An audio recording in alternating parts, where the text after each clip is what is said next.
matin, on va offrir au Seigneur notre cœur dans un bel emballage de pyjama. Mais ça ne change rien à notre ferveur, ça ne change rien à notre cœur pour le Seigneur. Et surtout, ce matin, on va revenir, si vous le voulez bien, à notre bonne vieille habitude des déclarations. Puis on va le faire par la foi, vraiment. Donc, si vous voulez, je vous invite, on se lève, s'il vous plaît.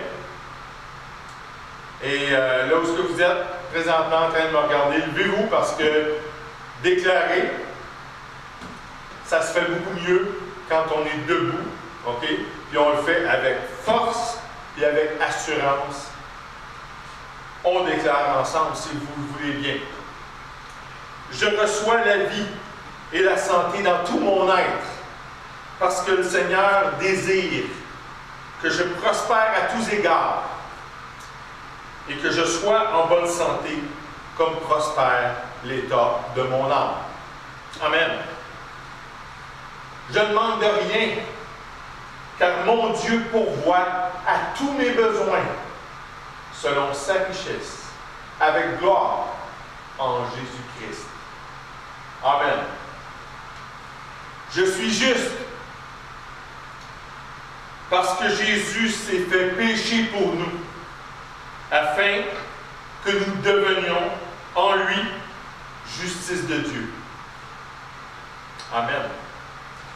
Je suis fils du Dieu vivant, car tous ceux qui sont conduits par l'Esprit de Dieu sont fils de Dieu. Amen.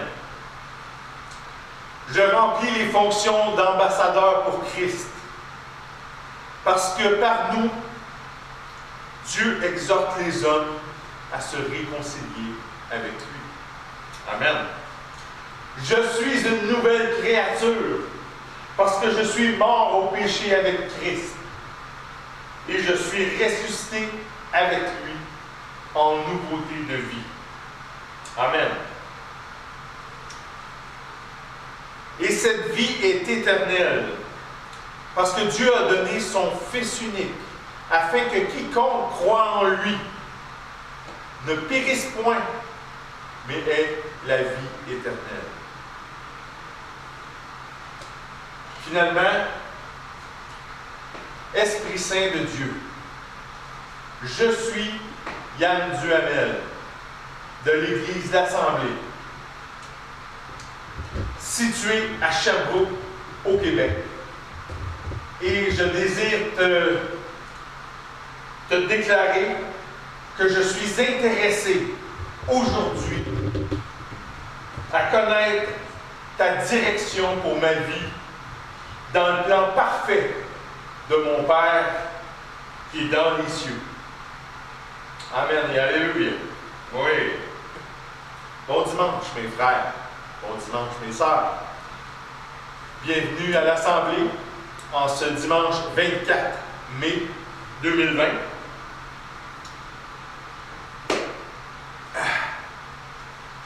Je croise des gens et je vois les sourires s'afficher. Je sais qu'on est encore en confinement, mais on dirait que le soleil a un effet de tampon. Donc, les gens sont plus vivants, sont plus souriants aussi, bien sûr. Et je vois des frères et des sœurs présentement, je les vois prospérer dans le royaume de Dieu.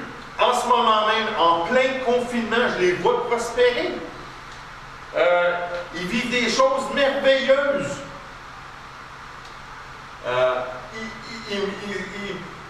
Ils vivent de bénédiction en bénédiction. Ça va de gloire en gloire. Puis la santé, hey, ils n'ont jamais eu de l'air aussi bien portant que présentement dans l'épisode du COVID-19. Ça me fait penser un petit peu ça. Quand que je vois ces frères et ces sœurs-là, ça me fait penser un peu au prophète Daniel, puis aux trois Hébreux, Ananias, Michaël et Azaria. Ça me fait penser à ces 4 personnages parce que quand ils ont été au service de Nabuchodonosor, Nabuchodonosor avait ordonné qu'on nourrisse tous les serviteurs avec la nourriture provenant de sa table. Et Daniel et les 3 Hébreux ne voulaient pas partager la même nourriture que le roi. Ils voulaient des fruits, des légumes et de l'eau. Et l'histoire nous raconte que sur cette diète-là, qui était plus stricte, si on comprend bien, que les mets succulents de la table du roi, ben, la parole nous dit qu'il semblait avoir meilleur visage. Il semblait avoir de l'embonpoint, chose que les autres serviteurs qui mangeaient la nourriture du roi n'avaient pas. Donc, quand je vois mes frères et mes sœurs, pendant le COVID-19, puis les voir rayonner comme ça me fait penser à cette histoire-là de Daniel, Ananias, Michaël et Azaria. Et je donne la gloire à Dieu. Je donne la gloire à Dieu que mes frères et mes sœurs sont restés centrés sur le Seigneur. Je suis vraiment heureux de ça. Puis vraiment, je vous encourage. On continue, on ne lâche pas, on tient bon dans le Seigneur Jésus. Parce que vous vous en remettez à Dieu pour la prospérité à tous égards dans votre vie. C'est merveilleux comme ça.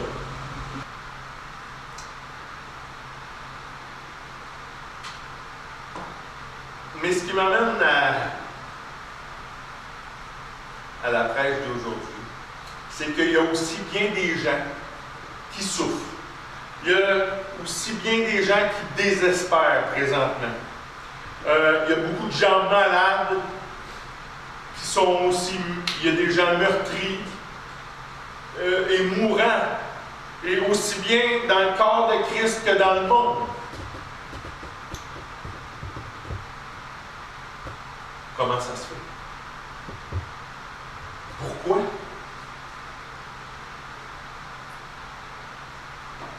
Pourquoi? Ben, c'est juste parce que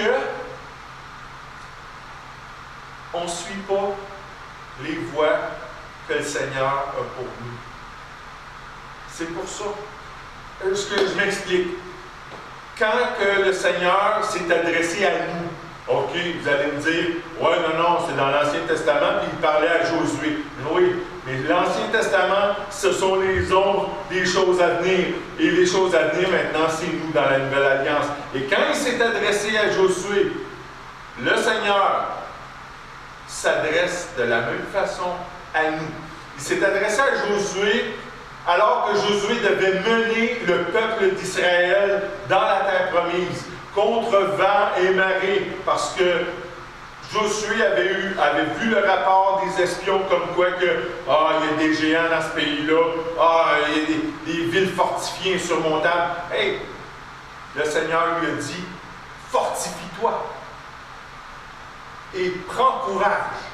Et aujourd'hui, nos géants, nos villes fortifiées, c'est le COVID-19. Ce sont tous ce genre de situations-là. Ça ne se limite pas seulement qu'au COVID-19, mais entre autres, c'est ça.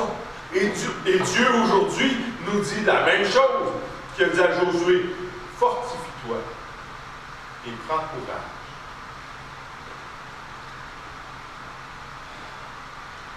C'est plate parce que bien souvent,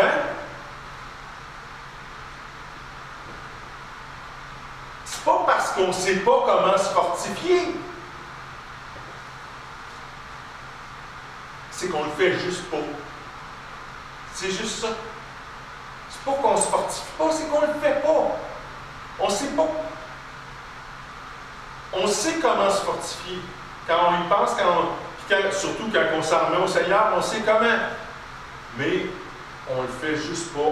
Dans nos réactions de tous les jours, dans nos réflexes, dans nos habitudes. C'est pas dans nos habitudes. C'est pour ça qu'on doit renouveler ça. C'est important. C'est pour ça qu'il faut renouveler notre intelligence. Puis c'est à nous de le faire. C'est à nous d'y voir. À se fortifier et à prendre courage. Mais c'est dans le Seigneur qu'on se fortifie. Oui. Oui, c'est dans le Seigneur qu'on se fortifie. Oui, je vous l'ai enseigné la semaine dernière. Oui. Mais il nous aide à nous fortifier, le Seigneur. Mais c'est quand même à nous de faire l'action finale de se fortifier. Amen.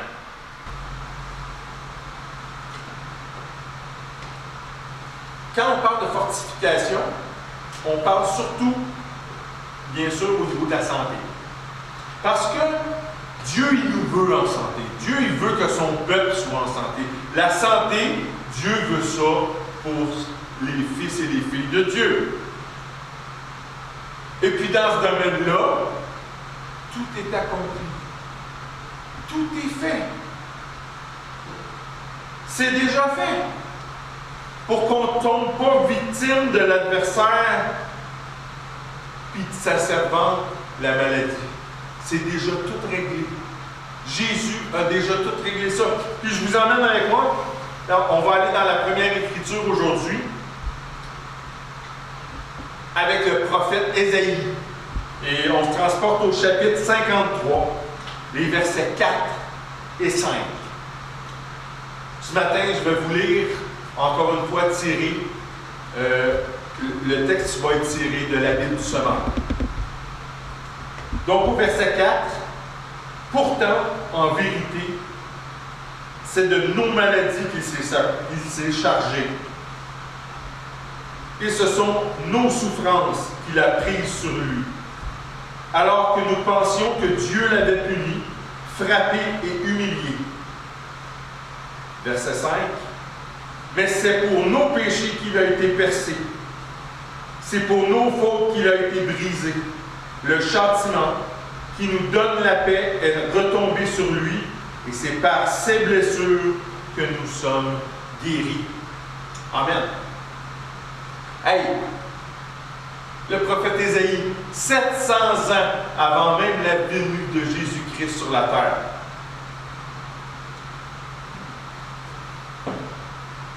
Le prophète a annoncé, et je relis exactement le texte, c'est par ces blessures que nous sommes guéris. Nous sommes.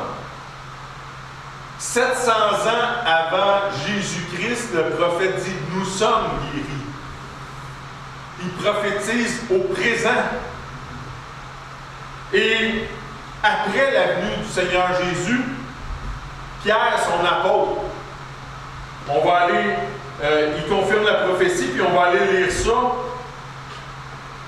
dans l'épître de Pierre, la première épître, 1 Pierre, chapitre 2, au verset 24.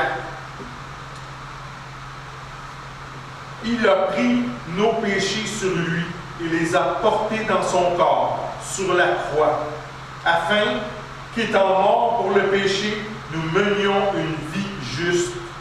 Oui, c'est par ces blessures que vous avez été guéris. Vous avez été guéris.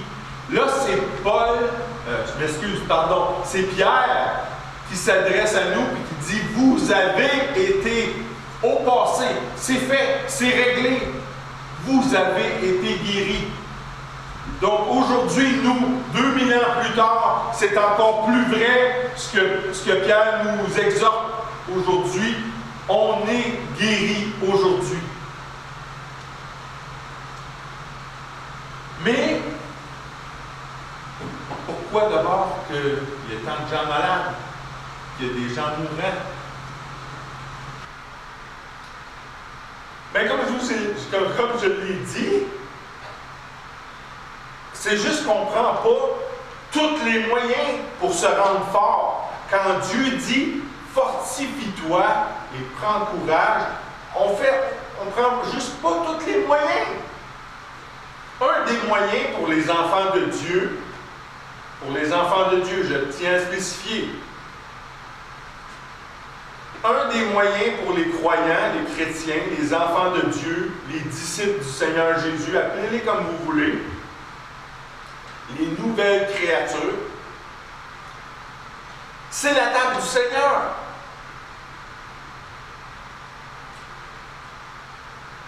Mais encore, il faut poser le geste comme il faut. Mais avant de poser le geste comme il faut le faire. Est-ce que tous les fils et les filles de Dieu aujourd'hui dans le COVID-19, alors que Dieu dit « fortifie-toi et prends courage », est-ce que tous les fils et les filles de Dieu prennent la table du Seigneur? Et comme je vous ai dit, il faut poser le geste comme il faut. Donc, il faut prendre la table du Seigneur dignement.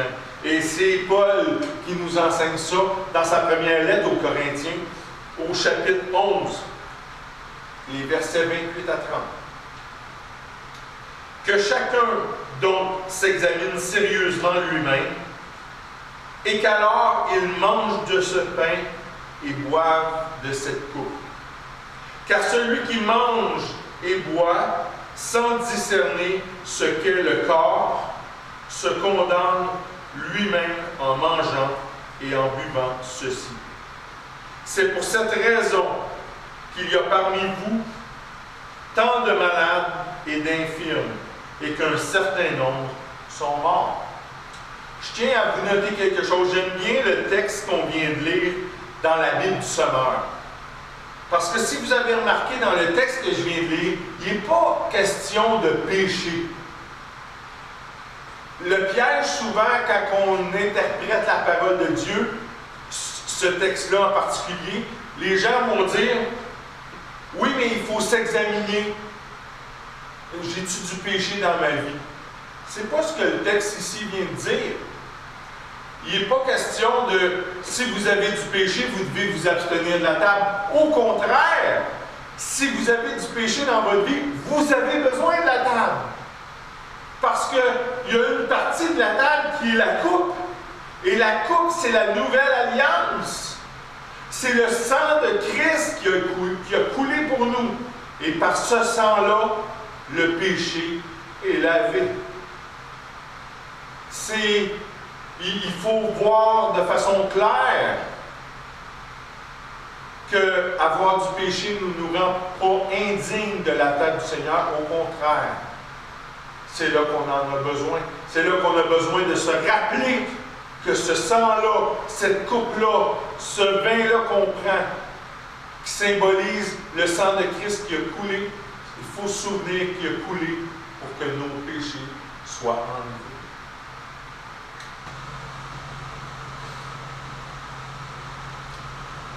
Je vous disais qu'on ne prend pas les moyens de se fortifier.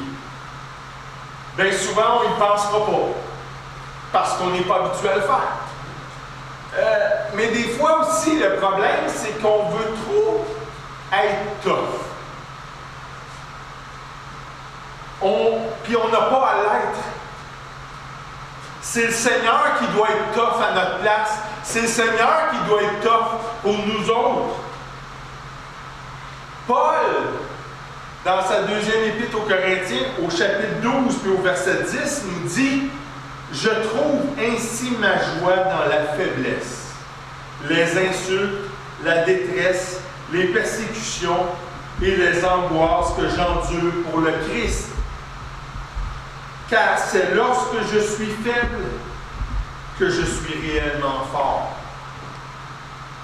Ce que Paul nous dit en d'autres mots, c'est qu'on n'a pas à être tough. Le Seigneur, il est pour nous. Et c'est quand on laisse le Seigneur être tough pour nous autres, c'est là qu'on manifeste la force.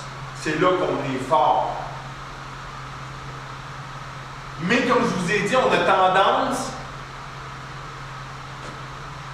de façon naturelle, à vouloir faire nos tough.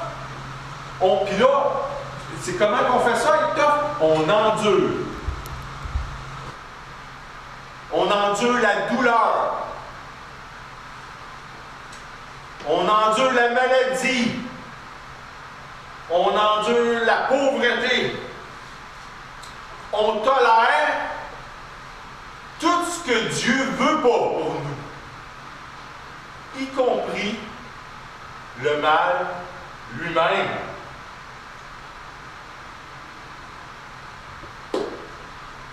Mais on endure toutes ces choses-là. Quand la maladie vient, quand les symptômes de la maladie apparaissent, il y a trop de gens qui disent « Oh, regarde, j'ai déjà vu pire. J'ai déjà passé au travers de bien pire que ça. » Ça n'a pas raison. C'est pas une question de pire ou mieux ou égal. La question, c'est que c'est pas ce que la parole de Dieu veut pour nous autres. C'est pas ce que la parole de Dieu nous demande, nous dit. Ah, mais regarde, oui, je le sais, là. Je traverse une mauvaise passe, là. Puis j'en arrache un petit peu. J'ai de la misère à arriver, à rencontrer mes obligations. Mais regarde, ça va aller mieux le mois prochain. Anyway, regarde, ça allait pas. Si tu savais, j'ai déjà sorti d'une situation bien plus dure que ça. Mais on n'a pas à tolérer ça. On n'a pas à endurer ça. C'est pas ce que le Seigneur nous demande dans sa parole. Puis on va y aller immédiatement. On s'en va lire dans le livre de Jacques, le frère du Seigneur, au chapitre 4 et au verset 7. On est exhorté: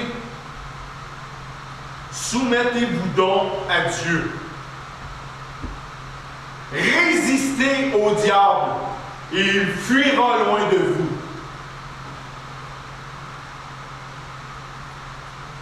Résistez au diable. Pas endurer. Pas endurer. Un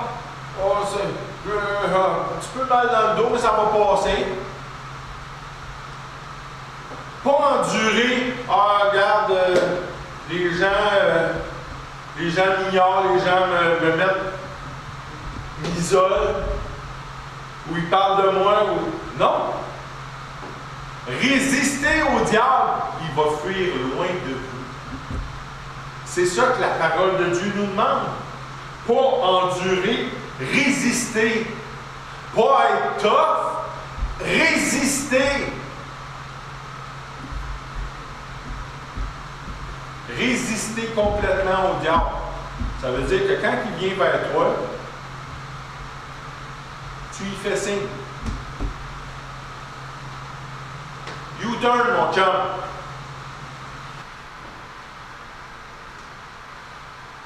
Je ne dis pas de tout faire par vous-même. On doit se confier dans le Seigneur. OK? Puis, par lui, dans son corps. On doit se confier dans le corps de Christ par le Seigneur Jésus. Mais, il faut qu'on puisse être capable d'assurer notre première ligne de défense quand l'ennemi monte contre nous autres. Je sais que j'ai déjà amené l'exemple suivant. Lorsque vous marchez, ou vous vous tenez debout à quelque part, disons au centre commercial, puis il y a quelqu'un à côté de vous, il y a quelqu'un qui passe proche de vous, puis qui délibérément vous pile sur le pied. Ou ben non, on a souvent vu ça dans les films. Deux personnes qui se rencontrent. Une personne qui semble plus faible que l'autre. Puis là, les deux se rencontrent, puis là, la personne plus faible, elle se fait bousculer. Ben, là, elle est victime. La parole de Dieu a dit résister. Résister. Ça veut dire que quand quelqu'un te pile sur le pied, tu dis « Hey! Qu'est-ce que tu fais là? C'est parce que c'est pas une roche. C'est mon pied, ça. C'est ce que je ferais si quelqu'un me pilait sur le pied délibérément. C'est la même chose si quelqu'un me bousculerait. Je dirais, hey! Pas quelque chose à dire? Des excuses à faire? Non! Faut pas se laisser faire. Faut pas endurer, puis comme des moutons, puis c'est correct, ça va. C'est pas grave. On doit être fortifié, comme je l'ai dit. Le Seigneur, il dit, fortifie-toi. Pourquoi il dit fortifie-toi? Parce que le Seigneur, il veut qu'on soit fortifié suffisamment pour repousser la première vague. On est comme des soldats, vous le savez, on est dans l'armée du Seigneur. Puis, bien souvent, il y a des forces qui s'opposent à nous. Puis on doit être fortifié suffisamment pour repousser la première vague, puis peut-être d'autres vagues subséquentes, jusqu'à temps que les renforts arrivent. Il va y en avoir des renforts, mais ça se peut que tu essuies une vague, ou deux vagues, une attaque, deux attaques, avant que les renforts arrivent. Mais il faut être fortifié suffisamment pour retenir ça.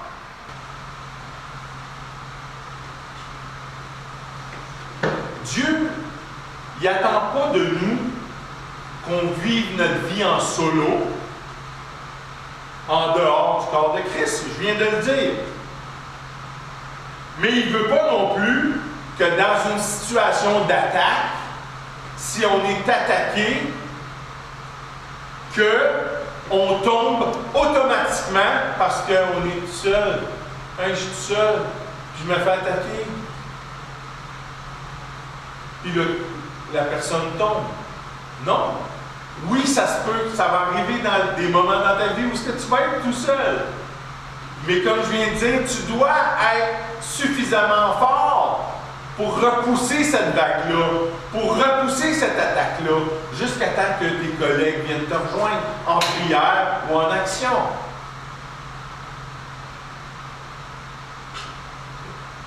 Puis d'être capable de repousser cette vague-là, seul, c'est démontrer un aspect d'avoir atteint l'état d'homme fait. Et on va voir c'est quoi, qu'est-ce que Paul a à dire de l'homme fait.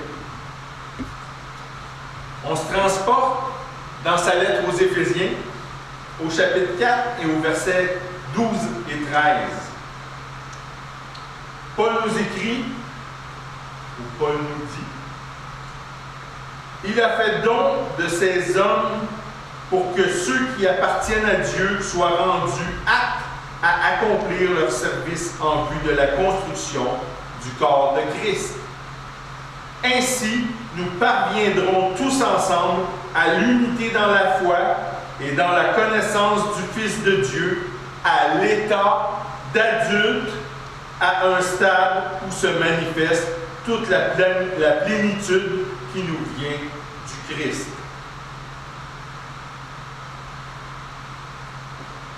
À l'état d'adulte. C'est ça, l'état d'homme fait, ou la maturité d'un enfant de Dieu. Quelqu'un qui est mature va voir venir l'attaque, va être capable de la repousser. Avec le Seigneur, avec sa foi en Dieu, c'est sûr, pas par ses propres forces, mais avec sa foi en Dieu, en étant une personne, un croyant mature. Et je vous invite, mes frères et mes sœurs, il faut se fortifier. Ça ne se fait pas tout seul. Je me vois mal courir un 42 km tout de suite après m'être levé de mon lazy boy. Il y a un entraînement qui est rattaché à ça. Il y a une diète qui est rattachée à ça. Il y a tout plein de choses que je dois faire pour me préparer et me fortifier en vue d'un marathon.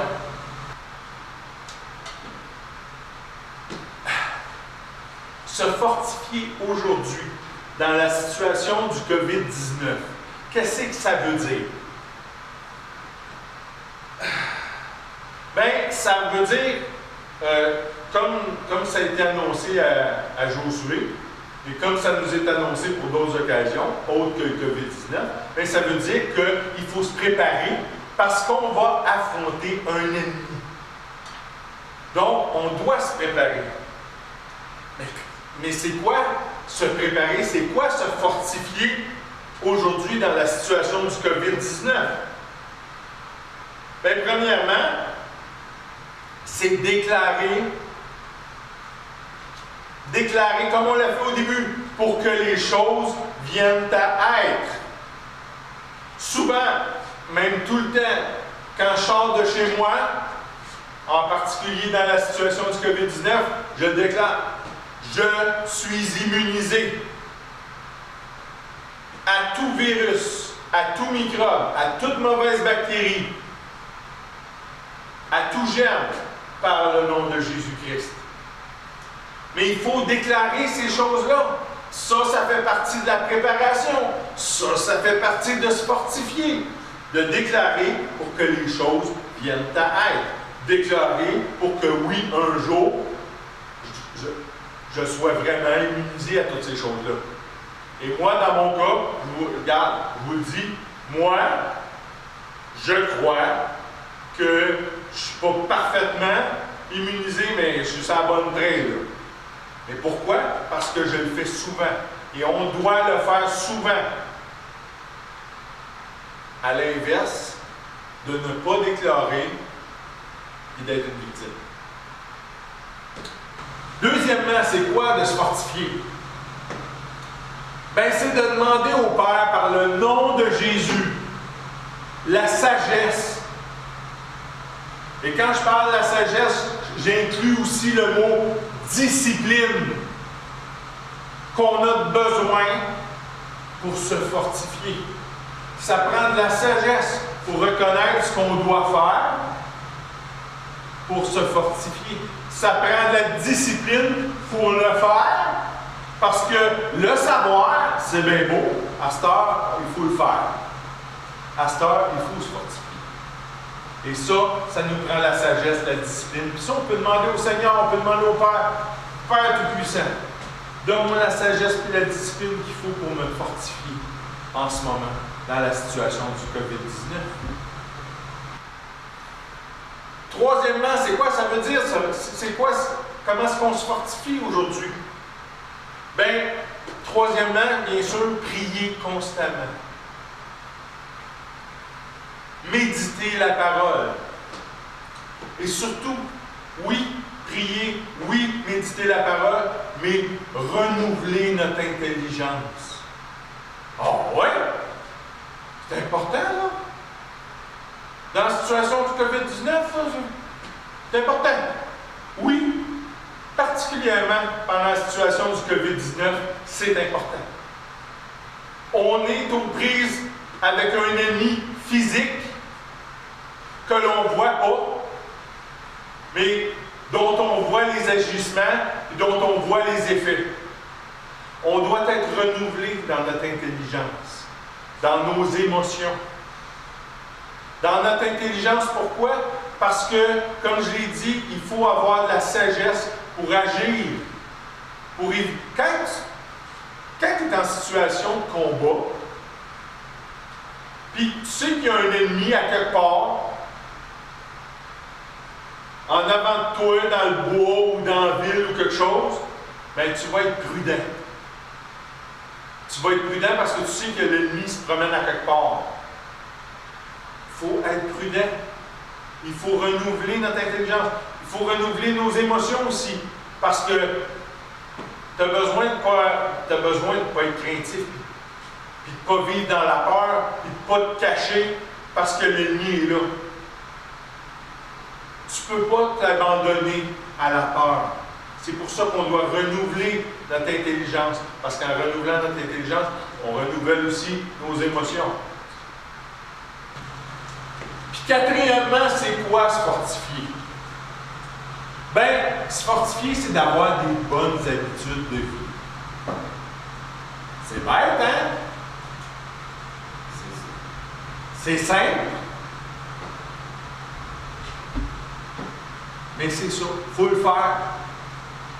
Et je vous dis, ça m'arrive des fois de voir le résultat, de voir l'effet de gens qui ne l'ont pas fait. C'est quoi? C'est d'avoir des bonnes habitudes alimentaires, de repos, de forme physique, une bonne hygiène, toutes des choses de « Ah, mais je le sais ça! Je sais que tu le sais. Maintenant, est-ce que tu le fais? » Tu sais, bien se nourrir, on peut-tu se mettre d'accord que ça va avoir un résultat direct avec le fait que tu sois fortifié? Se reposer, être bien reposé et non pas faire des nuits blanches, on peut-tu s'entendre que ça a un effet direct sur le fait que tu sois fortifié? La même chose pour aller s'entraîner, prendre des marches, courir, jogger, peu importe l'entraînement que vous faites, mais s'entraîner. Puis l'hygiène. On sait tout ça. Maintenant, il faut le faire.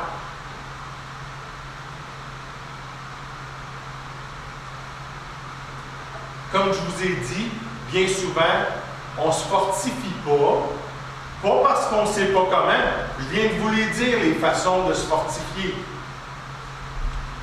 Pas parce qu'on ne sait pas comment, mais parce qu'on ne le fait pas. Ce que je viens de vous mentionner là, il faut juste le mettre en pratique. Il faut s'habituer à le faire. Il faut juste s'habituer. C'est comme ça qu'on va devenir fort, qu'on va venir à l'état d'homme fait, capable de repousser les attaques de l'ennemi jusqu'à ce que les renforts arrivent.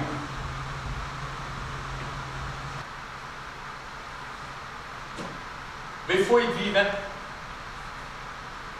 Avant toute chose, il faut être vivant. Et puis si aujourd'hui,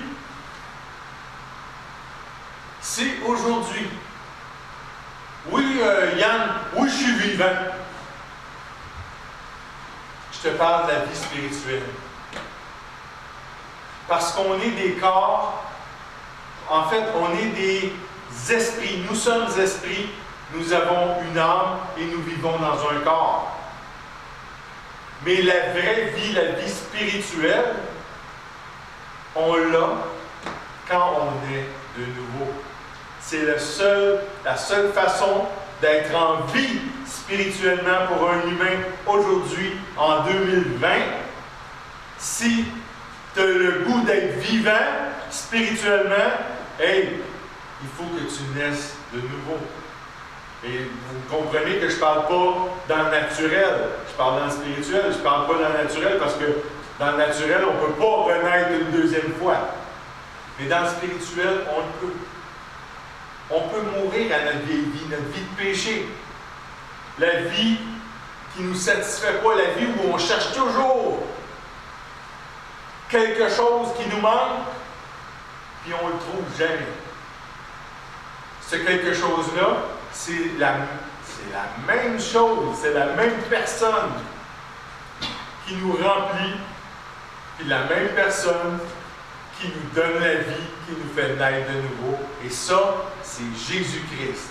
Et aujourd'hui, je t'invite tout simplement à faire le move, à faire le pas pour rejoindre Jésus, pour tendre la main, parce que lui, il tend la main. Mais tends ta main vers lui. Aujourd'hui, la parole de Dieu dit, si tu crois dans ton cœur, si tu crois honnêtement et sincèrement dans ton cœur, tu es justifié. Et si tu le confesses de ta bouche, tu es sauvé. C'était mieux, tu es né de nouveau. Et c'est quoi qu'on doit croire aujourd'hui dans notre cœur? Et c'est quoi qu'on doit confesser? On doit croire en Jésus-Christ. On doit croire que Jésus est Dieu depuis l'éternité, qui n'a jamais eu de début et qui n'aura jamais de fin. Il est éternel, Jésus. Et à un moment donné, il s'est fait homme. Il s'est fait chair. Il est venu habiter sur la terre, il est venu habiter parmi nous, il est venu vivre notre réalité. Puis à la fin de sa vie, il a donné sa vie en sacrifice parce qu'il savait qu'il fallait que son sang coule en sacrifice pour le pardon des péchés de l'humanité. C'est à ça qu'on croit. Et on croit aussi que le Père Céleste a ressuscité Jésus-Christ après sa mort. Et que Jésus, aujourd'hui même, il est vivant et il est assis à la droite du Père. Aujourd'hui, si tu crois en ces choses, et si tu confesses que Jésus est ton sauveur parce qu'il a donné sa vie, et que maintenant, tu veux que Jésus, ça soit ton Seigneur, c'est-à-dire que tu le places en avant de toi pour te guider dans ta vie. Si tu confesses ces choses-là de ta bouche aujourd'hui, ben je te le dis, tu es sauvé, tu es né de nouveau, tu es une nouvelle créature, tu es un fils ou une fille du Dieu très haut. Et bravo, félicitations d'avoir fait ce grand pas-là, d'avoir rejoint Jésus et la famille de Dieu. Si jamais tu as des questions, ou des doutes, ou des commentaires, tu vois l'adresse courriel de l'Église apparaître au bas de l'écran présentement. Et je t'invite à nous écrire, nous envoyer un courriel, puis ça va nous faire plaisir de te répondre et de faire un suivi avec toi. Comment ça va dans ta vie? Où est-ce que tu es rendu? Qu'est-ce que tu fais? As-tu embarqué dans l'œuvre du Seigneur? As-tu le goût de t'impliquer? Mais surtout, avant tout ça, on va s'assurer que tu es sur le bon chemin pour l'éternité, que tu es né de nouveau. Alléluia. Mes frères et mes sœurs, là-dessus, je vous souhaite une super belle semaine. Et vraiment, j'aimerais ça pour faire l'enseignement en 30 secondes, mais je ne le ferai pas. Je vais vous demander juste, la parole de Dieu, elle devient vivante quand on la met en pratique. Et je vous exhorte, je vous invite, mes frères et mes sœurs, à résister au diable. Il va fuir loin de vous autres. Cette semaine, comme les autres semaines, fortifie-toi. Prends courage. Tu vas avoir une belle semaine. Je te bénis par le nom de Jésus-Christ. Je t'aime gros. On se revoit la semaine prochaine.